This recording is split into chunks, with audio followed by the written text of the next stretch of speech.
Assalamualaikum warahmatullahi wabarakatuh. Alhamdulillah wa syukurillah wa la ilaha illallah Allahu akbar wa la hawla wa la quwwata illa billah. Amma ba'du. Puji syukur kehadirat Allah Ta'ala dan salawat serta salam bagi Rasulullah Muhammad sallallahu alaihi wasallam.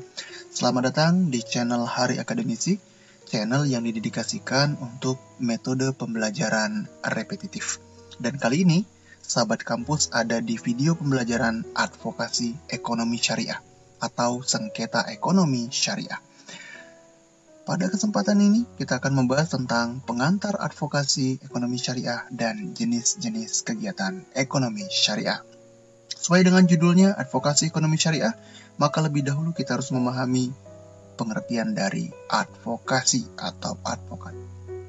Advokasi adalah suatu tindakan untuk mempermasalahkan suatu hal tertentu. Dalam perkembangannya, ia menjadi proses pendampingan atau penuntunan dalam banyak bidang cakupan keilmuan dan peristiwa. Kata advokasi berasal dari advokat dalam bahasa Belanda, yaitu ahli hukum yang berprofesi sebagai pemberi jasa bantuan hukum dengan memenuhi persyaratan berdasarkan undang-undang. Ia berwenang sebagai penasihat dalam bidang hukum atau bertindak sebagai pembela perkara, baik di dalam maupun di luar persidangan sesuai ketentuan Undang-Undang Advokat, Undang-Undang Nomor 18 Tahun 2003. Pada masa lampau, advokat dikenal dengan sebutan pokrol, yang mendampingi terdakwa ataupun tergugat demi memperjuangkan hak-haknya dari tuntutan auditor, penuntut umum, ataupun dari gugatan penggugat. Di dalam sengketa ekonomi syariah, advokat memiliki peran sebagaimana dalam pengadilan perdata lainnya. Seorang advokat yang tunjuk kliennya akan mengurusi kepentingan klien, baik di luar maupun di dalam persidangan, termasuk mendampinginya saat beracara di muka sidang, menemui orang-orang tertentu demi kepentingan klien, membela hak-hak kliennya, menandatangani dan menerima atau mengirim sesuatu untuk mewakili kliennya.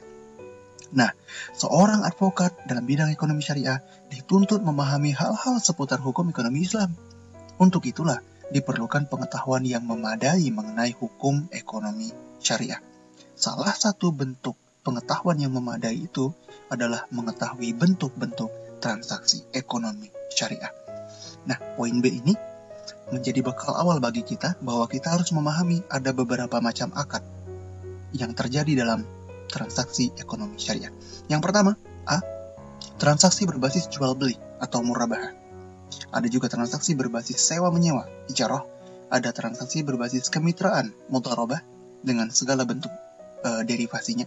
Kemudian ada transaksi berbasis simpanan, wadiah, dan transaksi berbasis jasa, seperti wakalah, kafalah, hawalah, rahan, dan qard. Ini adalah bentuk-bentuk transaksi ekonomi syariah. Adapun jenis-jenis kegiatan ekonomi syariah adalah ada bank syariah, ada lembaga keuangan mikro syariah, ada asuransi syariah, ada reasuransi syariah, reksadana syariah, obligasi syariah, dan surat berjangka menengah syariah, ada sekuritas syariah, ada pembiayaan syariah, ada pegadaian syariah, dana pensiun, lembaga keuangan syariah, dan bisnis syariah. Cukup luas cakupannya, kita akan kupas satu persatu secara singkat. Yang pertama, bank syariah.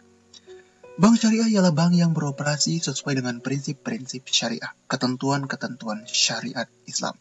Menurut Undang-Undang Nomor 7 Tahun 1992 tentang perbankan, bank syariah adalah bank yang kegiatan usahanya dilakukan berdasarkan prinsip syariah. Undang-Undang Nomor 21 Tahun 2008 tentang perbankan syariah yang diterbitkan kemudian memperkuat legalitas bank Islam itu. Selain menjelaskan bahwa bank syariah merupakan bank yang menjalankan kegiatannya sesuai dengan prinsip syariah, regulasi itu juga menyatakan bahwa bank syariah harus berdasarkan kepada nilai-nilai keadilan, kemanfaatan, keseimbangan, dan keuniversalan.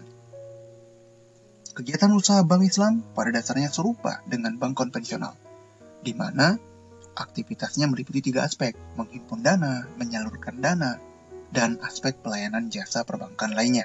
Namun perbedaannya adalah bank syariah, dia menjalankan operasionalnya sesuai dengan ketentuan syariat Islam. Yang kedua, lembaga keuangan mikro syariah. Dasar hukumnya ada dalam Undang-Undang Nomor 1 Tahun 2013 tentang LKM.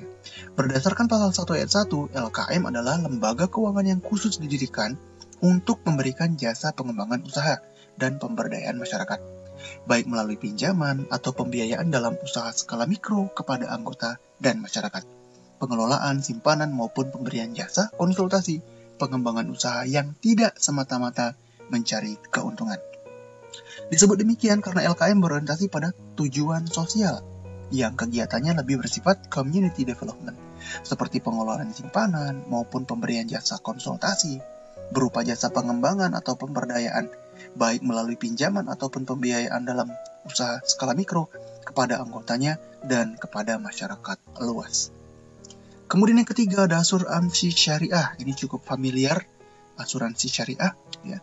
Secara umum, ia dikenal dengan sebutan takaful atau takmin, yakni asuransi yang berprinsip kepada Al-Quran dan hadis. Istilah takaful itu pertama kali digunakan oleh Darul Mal Islami, asuransi Islam di Jenewa yang berdiri tahun 1983. Istilah takaful, kafala, yakfulu, takfala, yutakaffalu, dan takaful berarti saling menanggung risiko bersama-sama di antara sesama manusia. Sehingga di antara satu dengan yang lainnya menjadi penanggung atas risikonya masing-masing.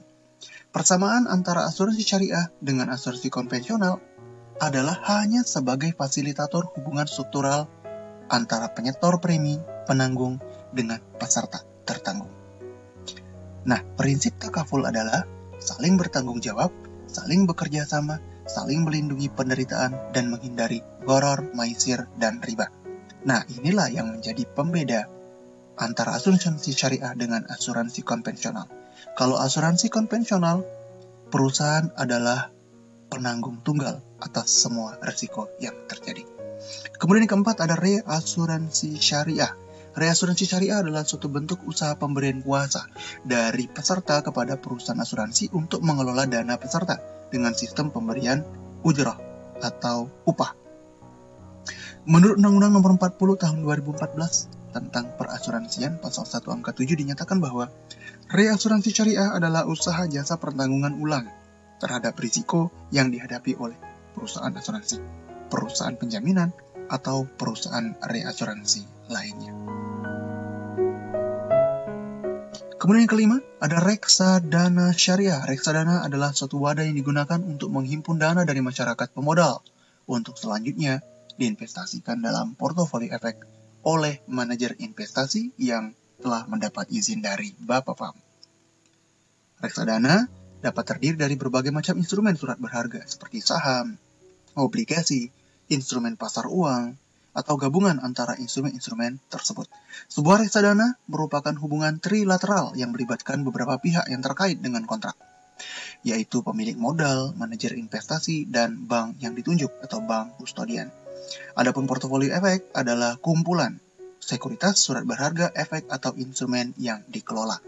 Cara pengelolaan dan kebijakan investasi reksadana syariah harus berdasarkan pada syariat Islam, baik akadnya, pelaksanaan investasinya, dan pembagian keuntungannya.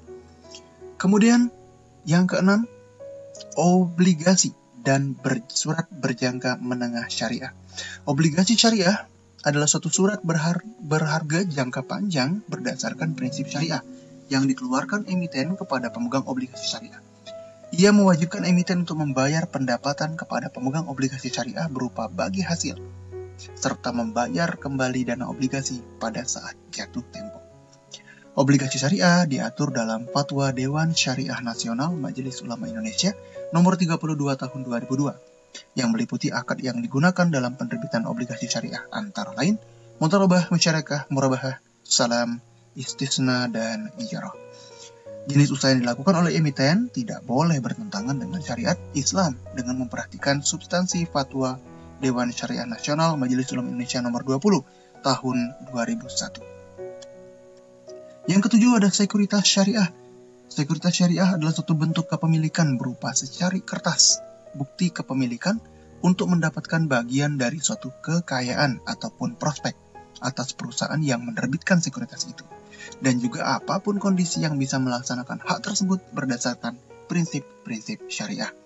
Investor yang ingin melakukan investasi di pasar modal dapat memilih perusahaan sekuritas terbaik sebagai perantara perdagangan efek untuk membantu investor mendapatkan keuntungannya. Ketentuan diatur dalam Peraturan Otoritas Jasa Keuangan atau OJK nomor 20 tahun 2016 tentang perizinan perusahaan efek yang melakukan kegiatan usaha sebagai penjamin emisi efek dan perantara pedagang efek. Dalam perusahaan sekuritas ada pialang atau broker yang melakukan transaksi jual beli saham antara klien dengan pembeli saham. Broker di sini hanya menjadi perantara dan merekomendasikan waktu membeli dan menjual saham saja. Tetapi mereka tidak bertugas membelikan atau menjualkan saham investor secara langsung. Yang kedelapan ada pembiayaan syariah. Pembiayaan syariah adalah penyediaan uang atau tagihan yang dapat dipersamakan dengan itu berdasarkan persetujuan atau kesepakatan antara bank dengan pihak lain yang mewajibkan pihak yang dibiayai untuk mengembalikan uang atau tagihan tersebut setelah jangka waktu tertentu dengan imbalan atau bagi hasil. Perusahaan pembiayaan syariah hanya menyalurkan pembiayaan kepada masyarakat berdasarkan prinsip akad syariah. Ia memiliki Dewan Pengawas Syariah atau DPS dalam struktur kepengurusannya untuk memastikan prinsip syariah telah dijalankan secara benar dan baik. Kegiatan perusahaan pembiayaan syariah diatur dalam Peraturan OJK nomor 31 tahun 2014 yang meliputi pembiayaan jual beli, pembiayaan investasi, pembiayaan jasa, dan kegiatan usaha pembiayaan syariah lainnya sesuai dengan persetujuan OJK. 9. Pegadaian syariah.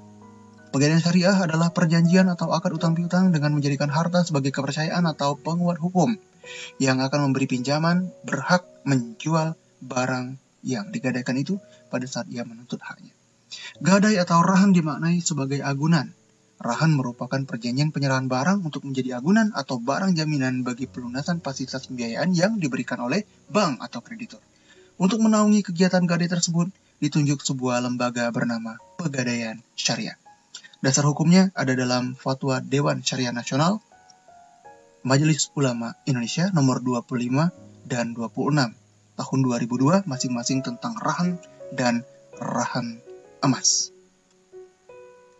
Saat ini, Pegadaian Syariah telah memiliki banyak produk selain gadai, seperti pembiayaan kendaraan secara syariah, termasuk juga program tabungan emas non-tunai, mulai dari 0,01 gram. Kemudian yang ke-10 ada dana pensiun lembaga keuangan syariah. Berdasarkan Fatwa Dewan Syariah Nasional Majelis Ulama Indonesia nomor 88 tahun 2013 tentang pedoman umum penyelenggaraan program pensiun berdasarkan prinsip syariah, didefinisikan bahwa dana pensiun syariah adalah badan hukum yang mengelola dan menjalankan program yang menjanjikan manfaat pensiun berdasarkan prinsip syariah. DSN MUI mendefinisikan dana pensiun lembaga keuangan atau DPLK sebagai dana pensiun yang dibentuk oleh bank atau perusahaan asuransi jiwa untuk menjalankan program pensiun. Kemudian yang ke-11, bisnis syariah. Bisnis syariah adalah usaha atau kegiatan yang dilakukan oleh orang perorangan, badan usaha, baik badan hukum maupun non-badan hukum, dalam rangka memenuhi kebutuhan yang bersifat komersil dan tidak komersil menurut prinsip syariah. Contohnya ada biro perjalanan syariah, ada hotel syariah, salon muslimah, ada kolam renang syariah, dan lain sebagainya. Bisnis yang dikelola secara syariah atau berbasis kepada ketentuan-ketentuan syariah dapat dikategorikan sebagai bisnis syariah. Baik, kita tiba pada kesimpulan pertemuan ini. Yang pertama, advokasi adalah suatu tindakan untuk mempermasalahkan suatu hal tertentu. Adapun advokasi ekonomi syariah artinya adalah suatu tindakan mempersoalkan suatu peristiwa terkait dengan ekonomi syariah. Transaksi ekonomi syariah dapat berwujud dalam beberapa macam akad, yaitu murabahah, ada ijarah, mudharabah, ada wadiah, dan aktivitas ekonomi lainnya seperti jasa, wakalah, kafalah, hawalah, rahan, dan qard. Dan bentuk-bentuknya sudah kita uraikan tadi, bentuk-bentuk transaksinya. Kemudian penting untuk memahami setiap transaksi, untuk kemudian dapat diidentifikasi permasalahan-permasalahan yang mungkin muncul dari aktivitas-aktivitasnya.